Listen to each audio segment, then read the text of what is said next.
Hello students, I am Atul Rana and I am back with 11th chemistry. This is chapter 3rd and this is video lecture 2. Okay, so पिछली बार हमने पढ़ा था this Dovernet triad and Newland law of octaves.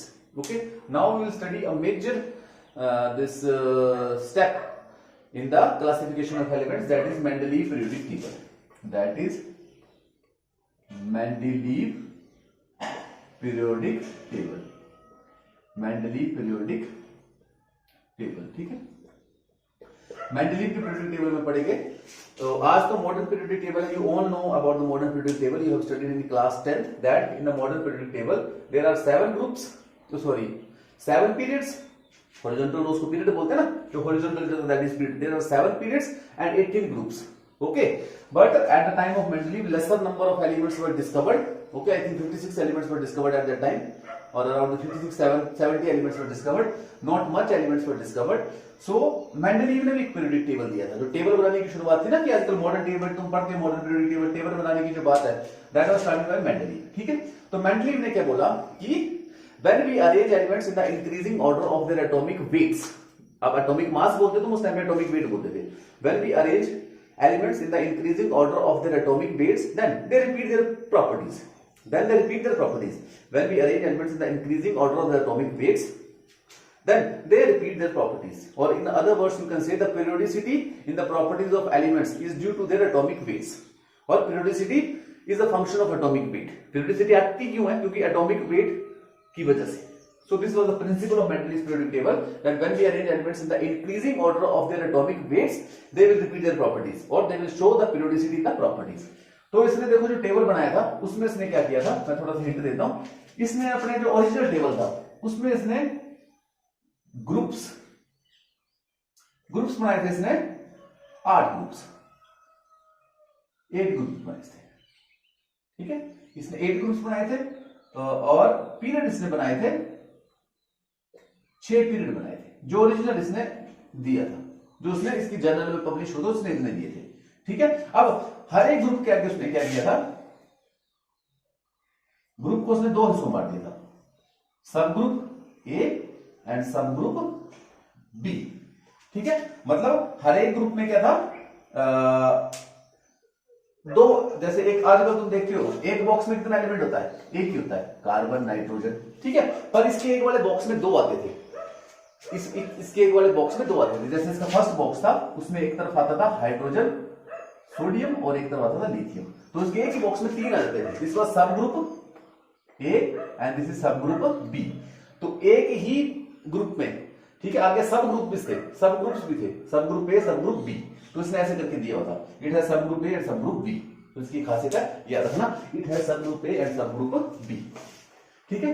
बाद में क्या था कि इसका पीरियोडिक टेबल आ गया. इसके बारे में ज्यादा बात हम करेंगे नहीं. ठीक है, इतना सारा इसको मॉडिफाई किया गया था. मॉडिफाइड मेंडलीव पीरियोडिक टेबल ज्यादा पढ़ते हैं, मॉडिफाइड में था. वी स्टडी मॉडिफाइड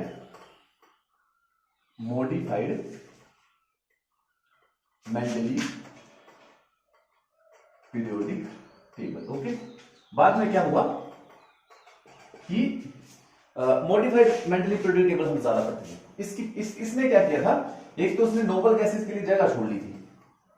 इसको पता था कोई ना कोई ऐसी गैसेस या कोई ऐसे एलिमेंट डिस्कवर होने वाले हैं जिनकी वैलेंसी कंप्लीट होगी, तो उसने नोबल गैसेस के लिए स्पेस छोड़ लिया था.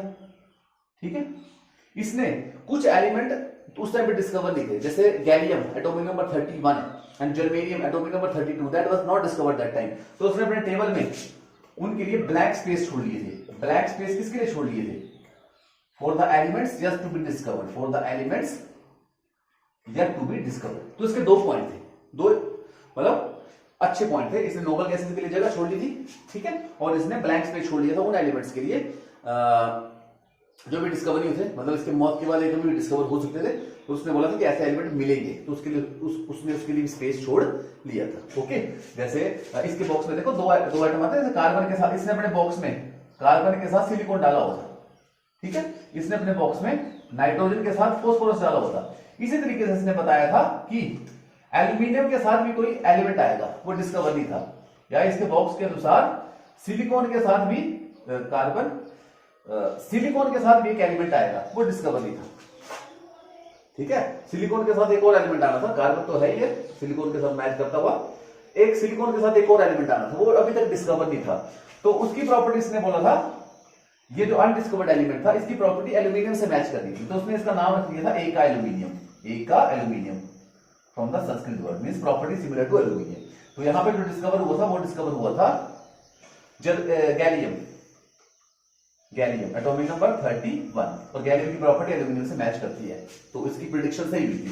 और सिलिकॉन के साथ जो उसका सब ग्रुप ए था सब ग्रुप डी में मिल नहीं रहा था, तो उसने बोला था यहाँ पे जो एलिमेंट डिस्कवर होगा उसकी प्रॉपर्टी सिलिकॉन से मैच करेगी, तो उसने उसका नाम लिख दिया था एका सिलिकॉन, ठीक है। यहाँ पे मिला था जर्मेनियम, यहाँ पे क्या मिला था जर्मेनियम, तो जर्मेनियम की प्रॉपर्टी भी सिलिकॉन से मैच होती थी, तो उसकी ये प्रेडिक्शन अच्छी थी। साथ में इसका क्या अच्छा था, इसने नोबल गैसेस के लिए स्पेस छोड़ दिया था, ओके, इसने नोबल गैसेस के लिए स्पेस भी छोड़ लिया था। ये आ गया था इसका। अब जब मॉडिफाई हुआ, तो जब नोबल गैसेस डिस्कवर हुई तो मॉडिफाइड मेंडली पीरियोडिक टेबल में कितने ग्रुप आ गए, ग्रुप आ गए 8 ग्रुप तो थे, एक 0 ग्रुप और बना दिया गया, किसके लिए, नोबल गैसेस के लिए 9 ग्रुप्स आ गए, ठीक है।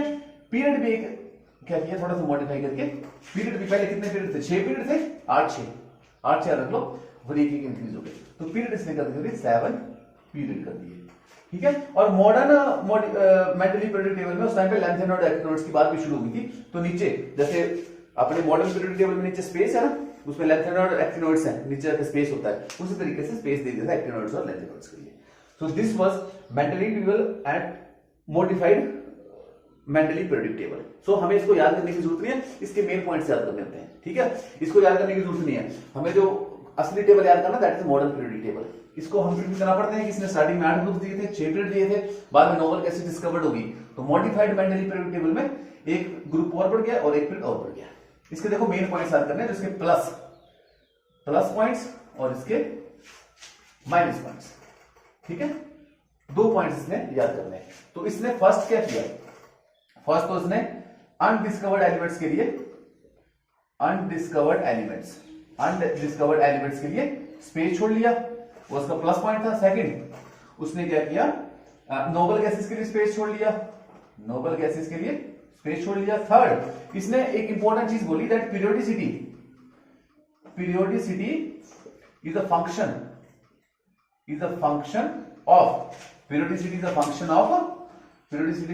ऑफ एटॉमिक वेट, ठीक है। मतलब जैसे जैसे एटॉमिक वेट इंक्रीज करोगे, when you arrange elements in the increasing order of atomic weight they will show periodicity और they will repeat their property, इसने ये बात की थी। फोर्थ इसका जो एका एल्यूमिनियम और एका सिलिकॉन है उसका जो जजमेंट था वो बिल्कुल सही था, इसने जो बताया था कि इसकी प्रॉपर्टी गैलियम और जो जर्मेनियम आने वाले मैच करेगी, मैच करेगी। So this was some of the positive points.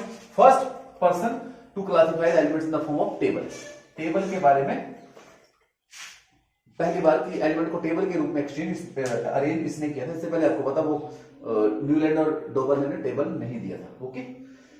और इसके नेगेटिव पॉइंट के आगे इसने देखो, एक तो इसके नेगेटिव पॉइंट आगे कि इसने कोबाल्ट को क्या बोलते, क्या नाम इसका, कोबाल्ट को इसने कई एलिमेंट में मतलब उल्टा सीधा किया था। जैसे इसने आर्गन को पहले रखा था और पोटाशियम को बाद में रखा था, ठीक है। अब मॉडर्न पीरियोडिक टेबल जो है that is based on increasing order of atomic numbers, तो नंबर के हिसाब से इसका 1819 से ठीक है, but his periodic table was based on increasing order of atomic weights, तो एटॉमिक वेट के हिसाब से इसका 39.9 एमयू और इसका 39.1 एमयू है, तो ये फॉल्स हो गया। उसी तरीके से कोबाल्ट और निकल एटॉमिक नंबर के हिसाब से तो ठीक है 27 और 28 है जो मॉडर्न पीरियोडिक टेबल बोलता है, पर एटॉमिक मास के हिसाब से इसका है 58.9 और इसका 58.7, तो देखो केस उल्टे सीधे हो गए ना, केस उल्टे सीधे हो गए। फिर इसने क्या किया था, एक इसने सोडियम और पोटाशियम को कॉपर के साथ रख दिया था, ठीक है। सोडियम पोटाशियम का कॉपर के साथ क्या रिलेशन है, कोई रिलेशन नहीं है, तो गलत कपलिंग इसने की थी। और क्या इसका आ गया, इसका ड्रॉबैक और क्या थे कि इसने हाइड्रोजन की पोजीशन क्या है, नॉट डिफाइंड है। हाइड्रोजन को अभी डिफाइन नहीं कर सकते कि वो हेलोजन के साथ जाएगी, ग्रुप 17 वालों के साथ जाएगी या ग्रुप फर्स्ट वालों के साथ जाएगी, पर इसने इसको डिफाइन कर दिया था, इसको फर्स्ट ए में डाल दिया था, फिक्स कर दी थी इसकी position, whereas position of hydrogen cannot be fixed. So these were some of the positive and negative of the modified Mendeleev periodic table. So basically you should remember how many groups and periods were there in the Mendeleev table and modified Mendeleev table, periodic table, and plus and negatives of this table. That is more important. You don't have to learn the memorize the table. Okay, that is all Mendeleev periodic table. Okay. अब देखो इसके साथ एक छोटा सा और table दिया था मेंडलीव से पहले की बात थी उसने, वो मैं तुम्हें थोड़ा सा करा देता हूं। तो वो लोथल-मेयर अरेंजमेंट थी, वो तो मैं थोड़ा सा करा देता हूं। वो मेरे से छूट गया था, वो मेंडलीव से पुरानी बात थी वो। तो लोथल-मेयर पीरियोडिक टेबल, लोथल-मेयर अरेंजमेंट थी। लोथल-मेयर नाम के दो साइंटिस्ट थे, मेंडलीव पीरियोडिक टेबल से पुरानी बात कर रहा हूं। तो लोथल-मेयर ने क्या किया था, लोथल-मेयर अरेंजमेंट आ गया।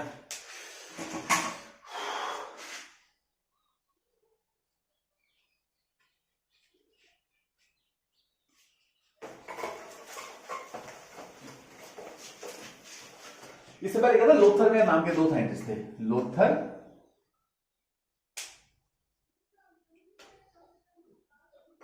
लिखता हूं, ठीक है, लोथल-मेयर, ठीक है।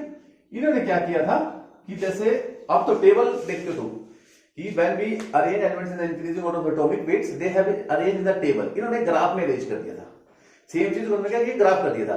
दे arrange elements in the increasing order of their atomic weights and they formed a graph. और इसके बेस में उन्होंने क्या बना लिया, एक ग्राफ बना लिया था। इसके बेस में उन्होंने क्या बना लिया, ग्राफ बना लिया था। तो ग्राफ में ऐसे था, lithium, sodium, potassium,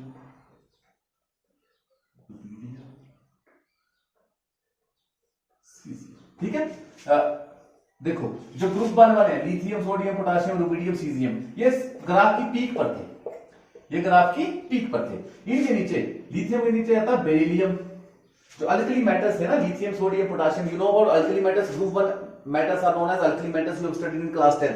group two elements are called as alkali earth metals. तो अल्कली मेटल्स जो थे वो टॉप पे थे, पीक पे थे।